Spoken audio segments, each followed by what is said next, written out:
Were you in a relationship with Tamar McIntyre? So he says. And how would he refer to you as? His girlfriend. Tay-K's ex-girlfriend testifies against him in court. Oh boy. This is Fresh Hip-Hop Opinion with your guy Olize. Don't forget to subscribe. So yeah, Tay-K. Sad story. The young rapper was in court again, already found guilty and gonna serve a lot of time in prison. A lot of time locked up. But his ex-girlfriend took the stand in court, going through play by play what happened and what caused the murder. Were you in a relationship with Tamar McIntyre? So he says. And how would he refer to you as? His girlfriend. Tamar took out and pointed it at Mark and asked for his bag. Mark refused to give him the bag, so they all started hitting him. Tamar was hitting him with the... I started telling them to let him go. He jumped on the hood, and then the light turned green. Mark kicked the windshield, and Tay-k opened the door and shot him. Do you see the person that shot Mark Anthony Saldivar in the courtroom today? Yes. Would you please point to him and identify him by the article of clothing he's wearing? He's wearing a white shirt. Let the record reflect that this witness has identified the defendant, Tamar McIntyre. She was crying, she was shaking, and then she pointed out Tay-K when questioned. Here's the write-up of the case in case you don't know about it. The trial of Tamar McIntyre, the rapper known as Tay-K, is expected to continue on Monday afternoon. McIntyre is accused in the 2017 deadly robbery of 20-year-old Mark Anthony Saldivar, which allegedly stemmed from a dispute over Saldivar's photography equipment. He gained notoriety for the viral song The Race. While on the run, he was arrested in 2017 at the age of 17. McIntyre, now 24, is already serving a 55-year sentence for the murder out of Tay-k County. If he is found guilty, McIntyre would automatically be sentenced to life in prison with the possibility of parole after serving 30 years. Now people are gonna say she's snitching. And of course, by definition she is. She was part of a crime. And of course, due to her cooperation, they're gonna show leniency to her. But to be fair to her, this crime was all spontaneous. They were at a photo shoot or music video, something like that, and then there was a dispute. People tried to take the guy's camera, an altercation ensued, and the young man who lost his life ended up on the hood of the car. But long story short, end of the day, Tay-K allegedly got his weapon out and shot the young man. Tay-K is found guilty and not guilty at the same time. Let's talk about it. So Tay-K, the young man, is constantly in the news at the moment.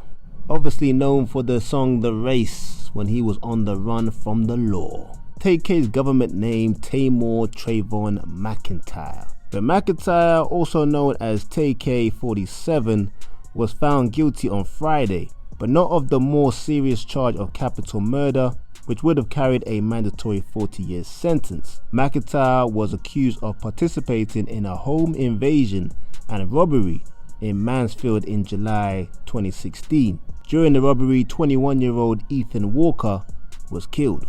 But in court today, he was found guilty of murder, but not of capital murder. As you can tell, people are invested, correct? So it says, we the jury find the defendant Tamar McIntyre not guilty of the offense of capital murder as charged in the indictment. We the jury find the defendant Tamar McIntyre guilty of the lesser included offense of murder. Yeah fam, the capital murder would have carried an automatic life sentence, whereas the murder that he was found guilty for means that he could be sentenced from anything between 5 years to 99 years. So it's a big deal that he beat the capital murder. I'm surprised he even beat that, because the guy was involved in a murder in like 2016, and then he actually was convicted of another actual murder. So this guy is doesn't seem like he should be on the streets. I'm just saying. Finally, a conclusion to the Tay-k case. So yes, Tay-k has been sentenced to 80 years behind bars. It brings an end to this long-winded, sad case. 2 individuals losing their lives and Tay-k spending the most of his life, if not all of it, behind bars. The judge made a very fair and very heartfelt speech when sentencing Tay-k. Check out the clip. Mr. McIntyre, I want you to know that I listened to all of the evidence in punishment. I know that you had a rough childhood. And I do know that these offenses occurred when you were very young. Based upon his history and the lack of any type of good parenting, from what I can tell, his mother wasn't a good parent to him. His father wasn't a good parent to him.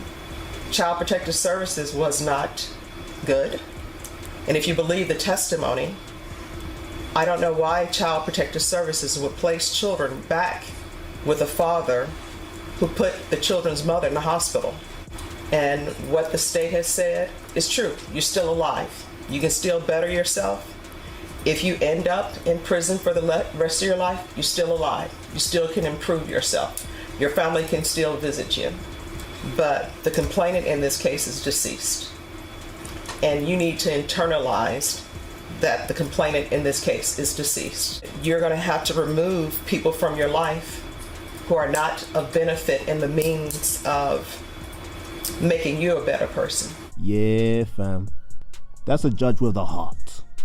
She showed a lot of sympathy, went into his home life, saying that he didn't have a great mother or a great father. And they even went into his social media, which proved that he was a gang-related individual, showing up Crip signs with his hands.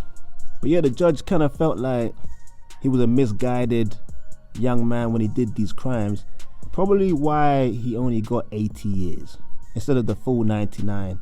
She could have actually made it a few more decades to that 80 years.